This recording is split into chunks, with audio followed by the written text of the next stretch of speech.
అందరికీ హాయ్. ఈరోజు world suicide prevention day సందర్భంగా మనం కొన్ని విషయాలు మాట్లాడుకుందాం. ఈ మధ్యకాలంలో ఆత్మహత్యలు ఈ సంఖ్య చాలా వరకు పెరుగుతూ వస్తుంది. వీటి గల కొన్ని ముఖ్యమైన కారణాలు చూసినట్లయితే, మొదటగా మానసిక సమస్యలు, దీర్ఘకాలిక అనారోగ్య సమస్యలు, ఆర్థిక సమస్యలు, కుటుంబ కలహాలు, నిరుద్యోగ సమస్యలు, ప్రేమ వైఫల్యం, అలాగే కాలేజీలో ర్యాగింగ్, మానసిక ఒత్తిడి.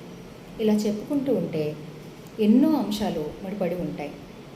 అయితే ఎవరికైనా ఆత్మహత్య చేసుకోవాలని ఆలోచన వచ్చినప్పుడు ఆ ఆలోచనలోంచి బయటికి రాలేకపోతున్నామే అని నిస్సహాయత అనిపించినప్పుడు మీ దగ్గరలో క్వాలిఫైడ్ క్లినికల్ సైకాలజిస్ట్ని కానీ సైకాట్రిస్ట్ని కానీ సంప్రదించండి. వాళ్ళు మీ సమస్యను అర్థం చేసుకొని మీకు సరైన చికిత్స కానీ కౌన్సిలింగ్ కానీ ఇవ్వడం జరుగుతుంది. తద్వారా మీరు ఆ ఆలోచనలోంచి బయటకు రావడానికి అవకాశం ఉంటుంది. సరైన సమయంలో తీసుకునే చికిత్స లేదా కౌన్సిలింగ్ మిమ్మల్ని కాపాడుతుంది, మీతో పాటు మీ కుటుంబాన్ని కూడా కాపాడుతుంది. ఆత్మహత్యలు మన సమస్యలకు పరిష్కారం కాదు.